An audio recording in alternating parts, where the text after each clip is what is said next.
The State Department personnel director closes the file and looks across his desk at the 27-year-old woman sitting with a wooden prosthetic leg visible beneath her skirt.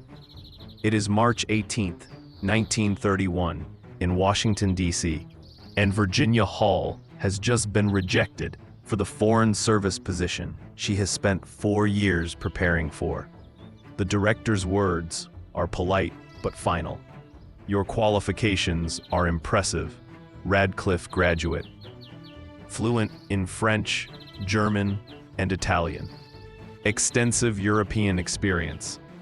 But the physical requirements for diplomatic posts are inflexible, and your amputation makes you ineligible for field assignments.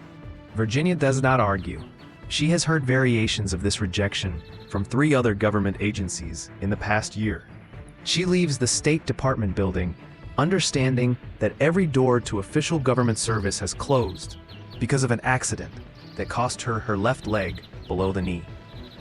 What she does not know is that in 13 years, she will be running covert operations in Nazi-occupied France, coordinating resistance networks across 6 regions, evading Gestapo manhunts with a false leg that clicks audibly when she walks, and establishing herself as one of the most effective intelligence operatives in Europe. That the same wooden leg, dismissed as disqualifying, will become her operational signature. The clicking sound Gestapo officers learn to recognize and hunt. The prosthetic she will name Cuthbert and joke about in coded messages to London. The disability that makes her memorable to everyone she meets, which should be fatal for a spy, but somehow becomes her protection, because nobody expects a woman with a visible handicap to be a covert operative. That between 1941 and 1945, she will organize 47 separate OSS operations behind enemy lines, establish agent networks the Germans cannot penetrate, coordinate sabotage that destroys critical infrastructure, and become so effective that the Gestapo will issue wanted posters describing her wooden leg as an identifying feature. That after the war, the CIA will classify her operational files for 63 years.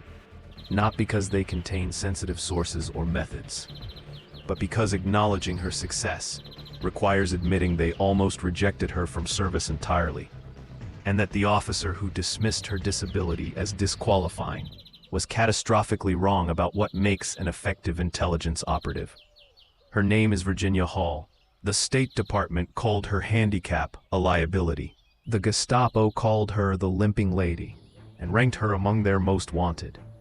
The OSS called her indispensable, and the CIA sealed her files until 2008 because the full story of what she accomplished made their institutional prejudices look absurd. This is why they tried to bury the legend of the woman who proved that a wooden leg could outrun the entire German intelligence apparatus in occupied Europe. Virginia Hall was born on April 6, 1906, in Baltimore, Maryland, to a wealthy family that owned the Baltimore Steam Packet Company. Her father, Edwin Hall, provided financial security that allowed Virginia access to elite education. She attended Roland Park Country School in Baltimore, then Radcliffe College, which was Harvard's coordinate institution for women, graduating in 1929 with concentrations in French and German. Her ambition was diplomatic service.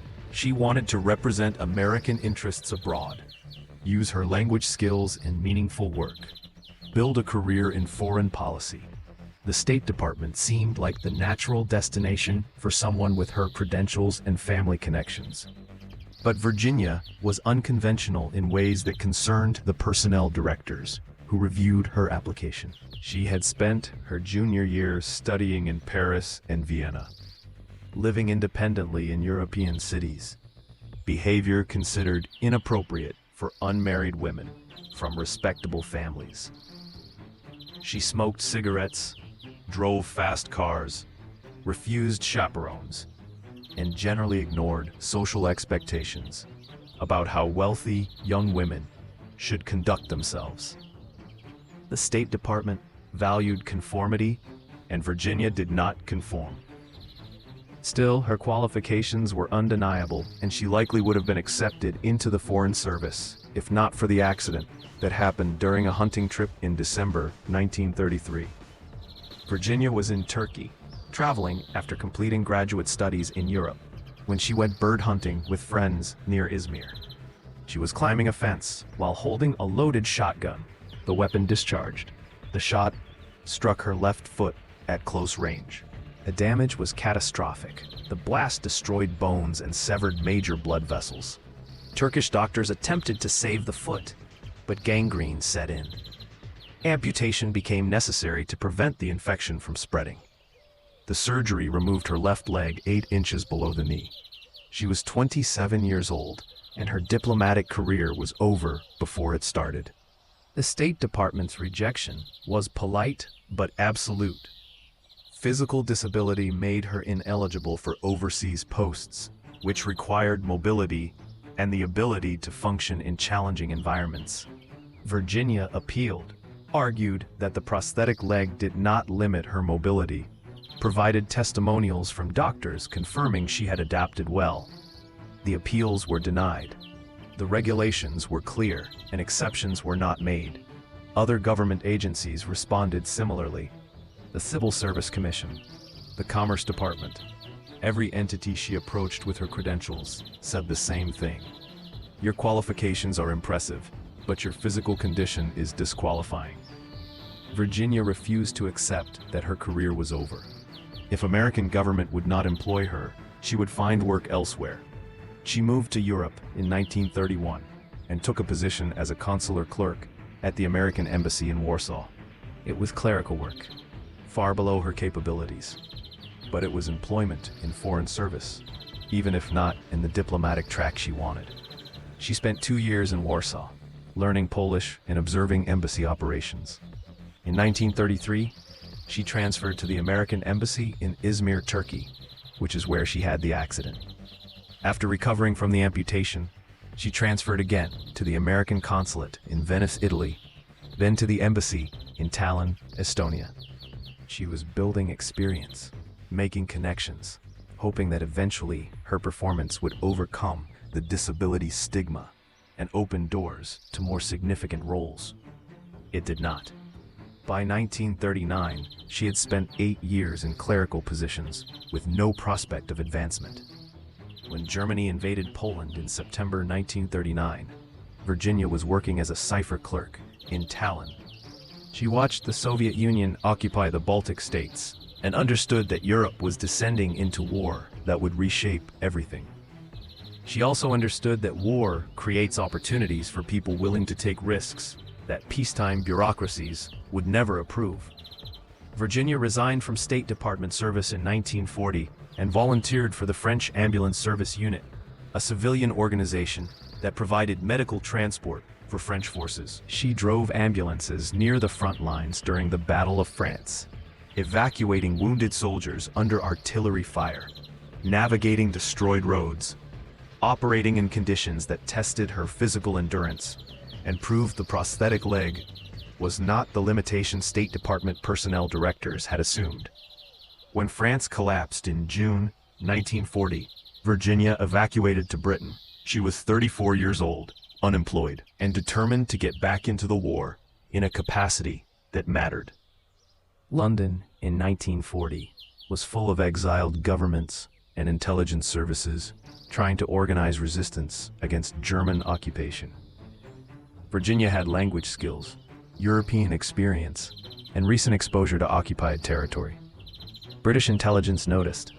The Special Operations Executive recruited Virginia in 1941 as one of their first American agents. SOE was desperate for French-speaking operatives who could blend into occupied territory, and Virginia's years living in France gave her credibility British agents lacked. Her wooden leg was a concern during assessment, but SOE was pragmatic enough to recognize that her other qualifications outweighed the mobility issue. They sent her to training facilities where she learned clandestine communications, weapons handling, and tradecraft. The instructors noted she struggled with some physical exercises, but compensated with determination and tactical thinking. She learned to walk without the distinctive clicking sound her prosthetic normally made, though she could never eliminate it entirely. The clicking would become her operational liability and her identifying feature. In August 1941, SOE deployed Virginia to Vichy, France, undercover, as a journalist for the New York Post. Her mission was to establish intelligence networks, Coordinate resistance groups, and report on German military dispositions. Her base of operations would be Lyon, a major city in unoccupied Vichy territory that served as a hub for resistance activity. Virginia arrived in Lyon with a wooden leg, an American passport, and press credentials that gave her legitimate reason to move around asking questions. She rented an apartment, established contact with local resistance members, and began building a network that would become one of SOE's most productive operations in France. The work was everything the State Department had said she could not do: operating in hostile territory, coordinating with dangerous elements, moving through environments where discovery meant torture and execution. And she was exceptionally good at it.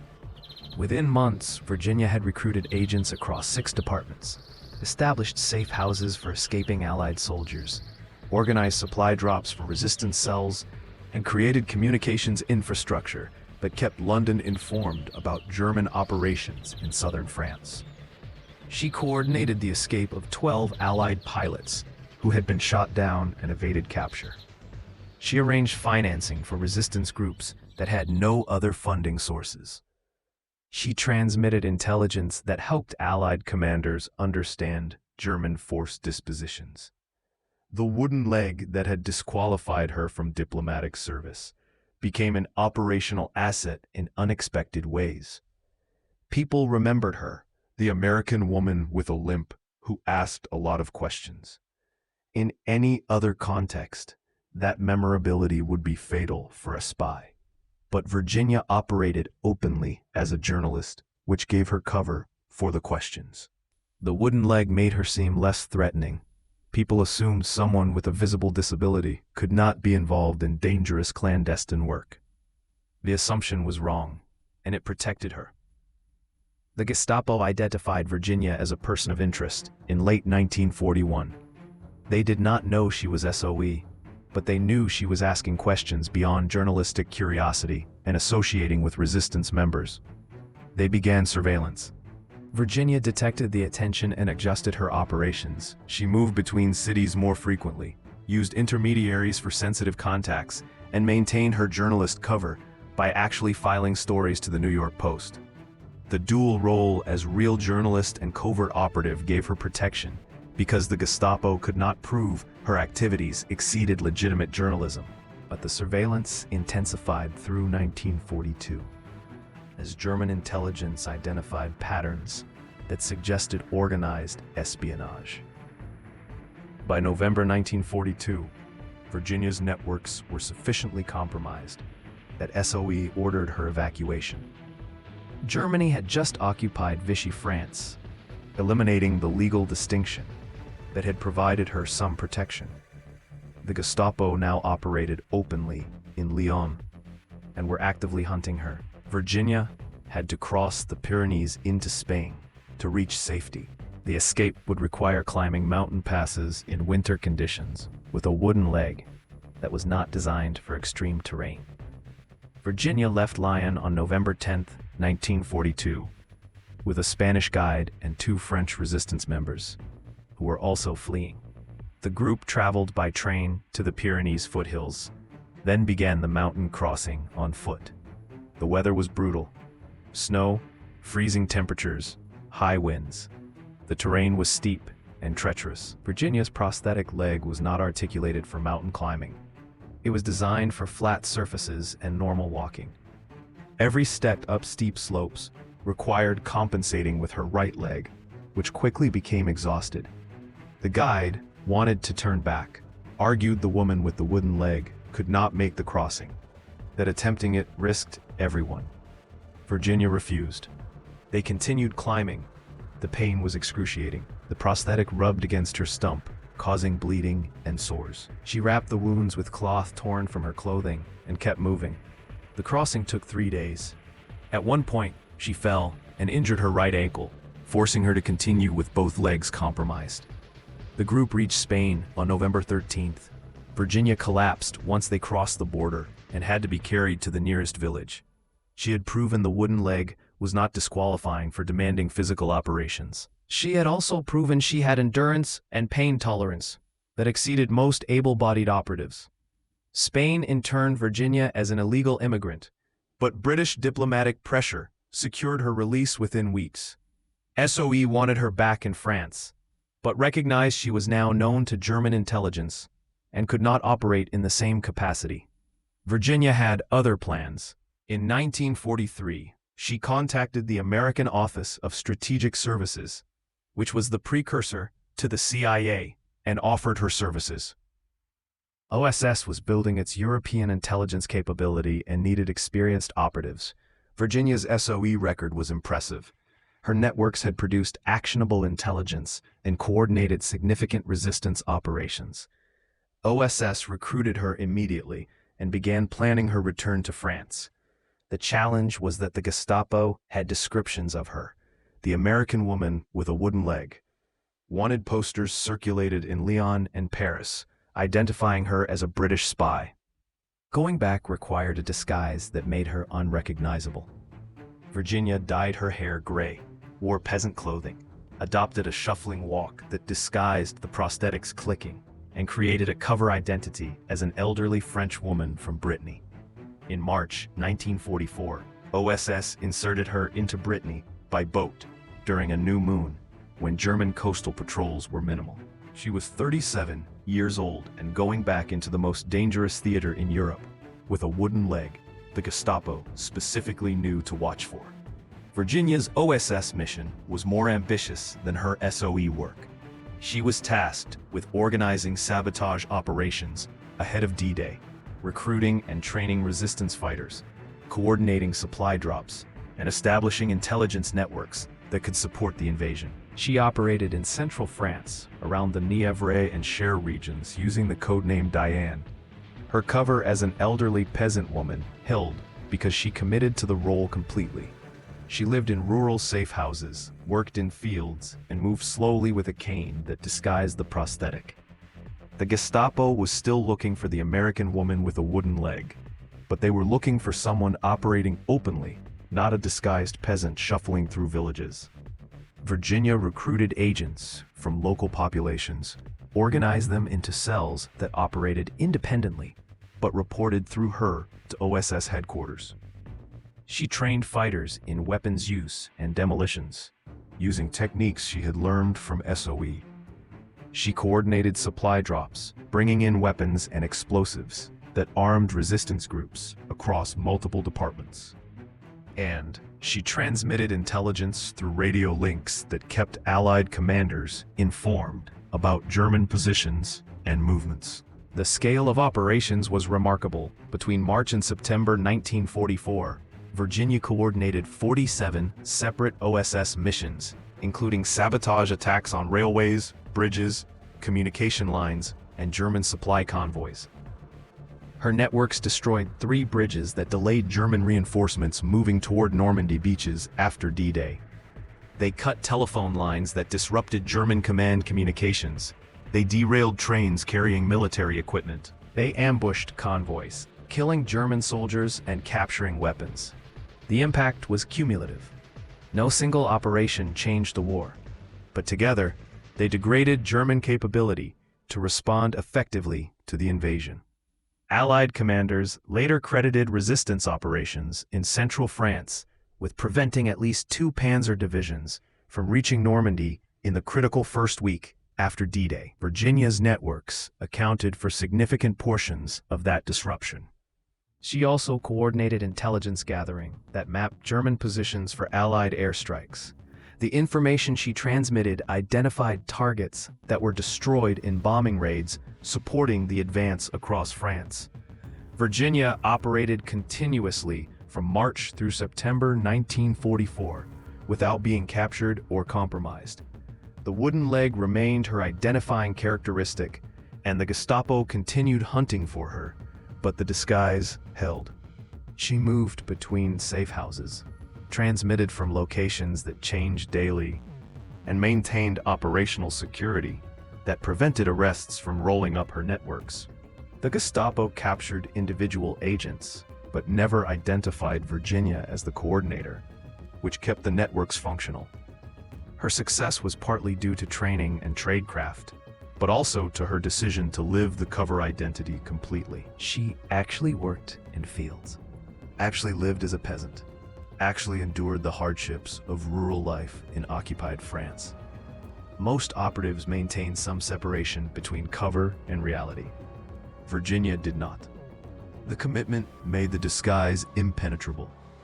By September 1944, as Allied forces advanced across France, Virginia's networks transitioned from sabotage to direct combat support.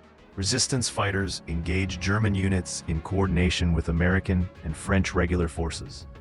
Virginia directed operations from the field, operating with advancing units as a liaison between OSS and resistance groups.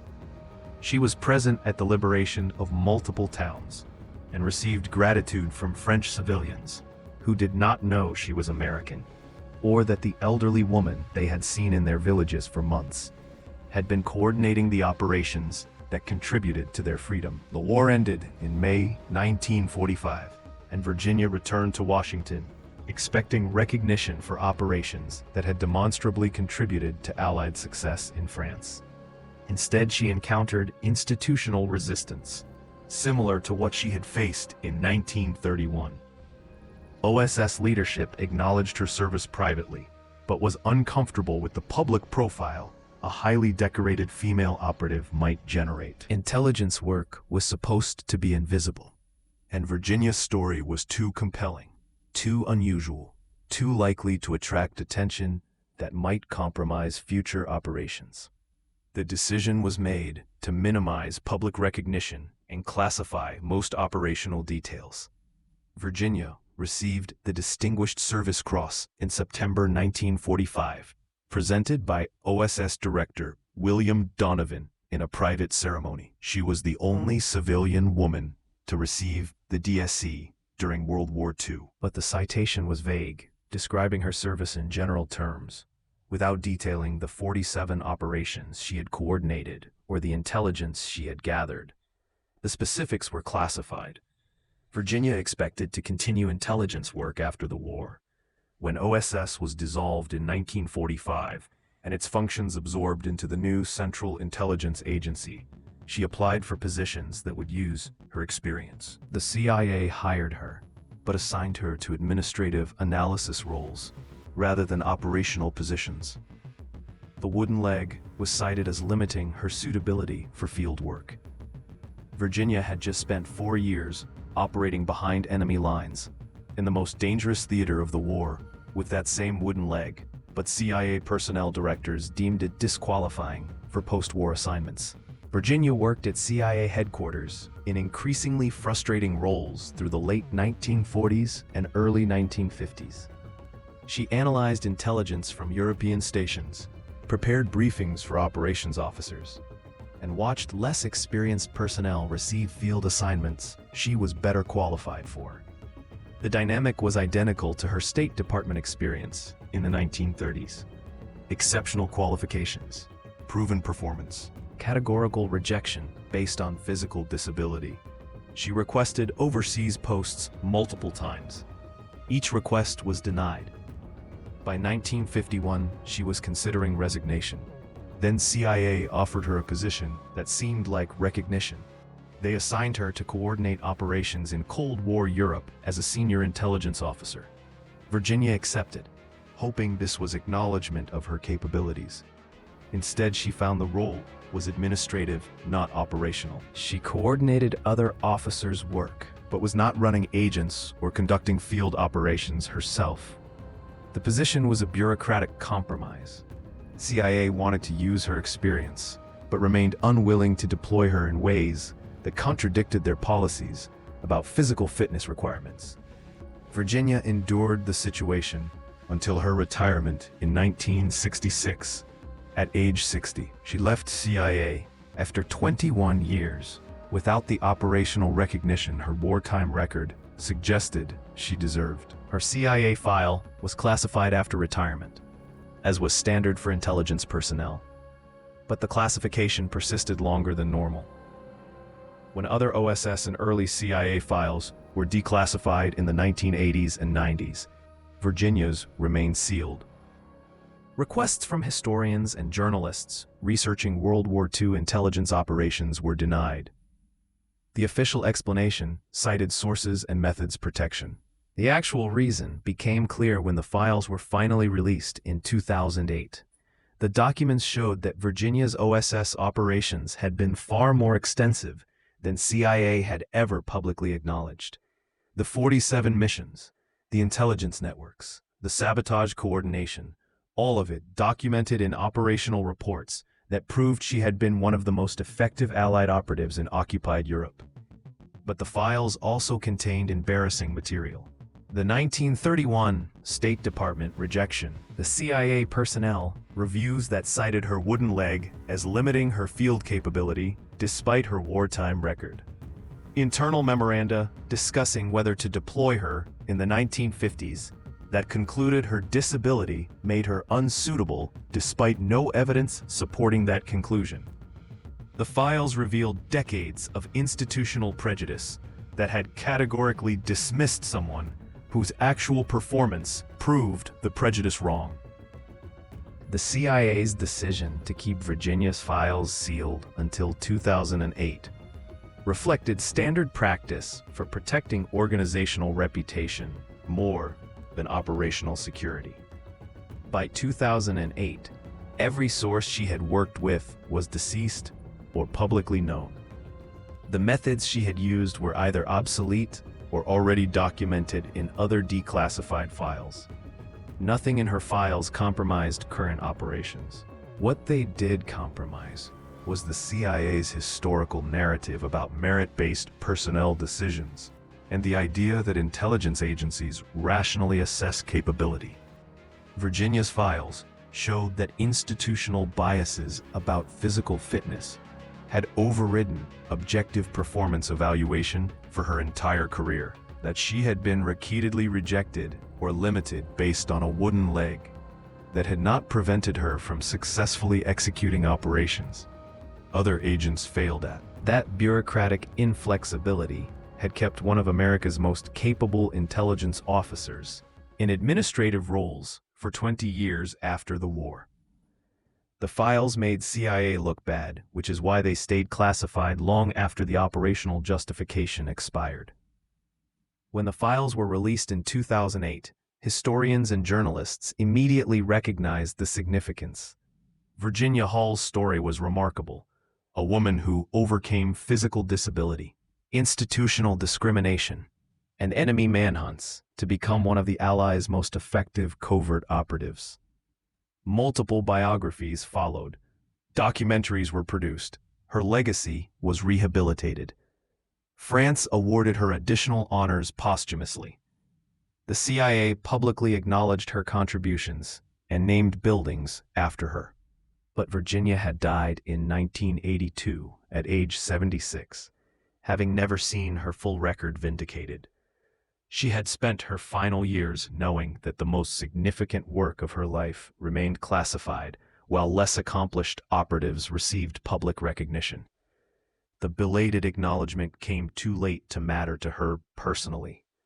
The vindication was for history, not for Virginia. The lesson from Virginia Hall's classified files is not just about one woman's remarkable career, but about how institutions manage historical narrative through selective classification. The files contained no current operational secrets in 2008, but they remained sealed because releasing them required admitting decades of discriminatory personnel decisions. This pattern repeats across intelligence agencies. Files stay classified not because they protect sources, but because they protect institutional reputation. Virginia's story was buried for 63 years because acknowledging what she accomplished meant acknowledging how badly personnel systems had failed to recognize or properly utilize her capabilities. The files that proved her effectiveness also proved that the officers who rejected her applications were wrong. That State Department was wrong in 1931. That OSS was wrong to minimize her recognition in 1945. That CIA was wrong to limit her to administrative roles through the 1950s. All of that was documented, and all of it remained classified until everyone involved was deceased, and institutional embarrassment could be absorbed without contemporary consequences. Virginia Hall ran 47 OSS operations behind enemy lines with a wooden leg that clicked when she walked. She established agent networks the Germans could not penetrate, despite having her description and identifying characteristic. She coordinated sabotage that delayed German reinforcements to Normandy. She gathered intelligence that supported Allied operations across France. She proved that physical disability was not predictive of operational effectiveness, and that bureaucratic assumptions about fitness requirements were based on prejudice, not performance. The Gestapo knew her worth. They hunted her relentlessly and never caught her. The OSS knew her worth. They deployed her into the most dangerous operations, and she succeeded. The CIA knew her worth. They hired her, then buried her in administrative roles, because acknowledging what she was capable of required changing policies they were unwilling to change. And for 63 years after her retirement, they kept the files sealed that proved all of this, because the full story made their personnel decisions look indefensible. If this story resonates, if it makes you question how many other files remain classified to protect institutional reputation rather than operational security, there are 3 things you can do. First, like this video. Engagement signals that these stories matter, that declassified files reveal truths about capability and discrimination that get buried under bureaucratic convenience.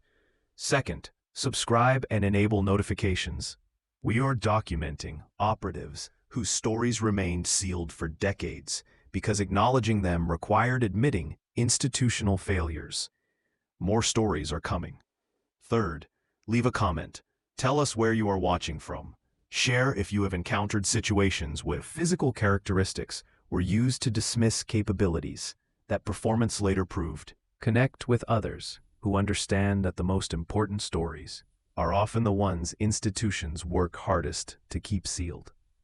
Virginia Hall was dismissed because of a wooden leg in 1931. She became one of the most effective Allied operatives in World War II, despite that wooden leg.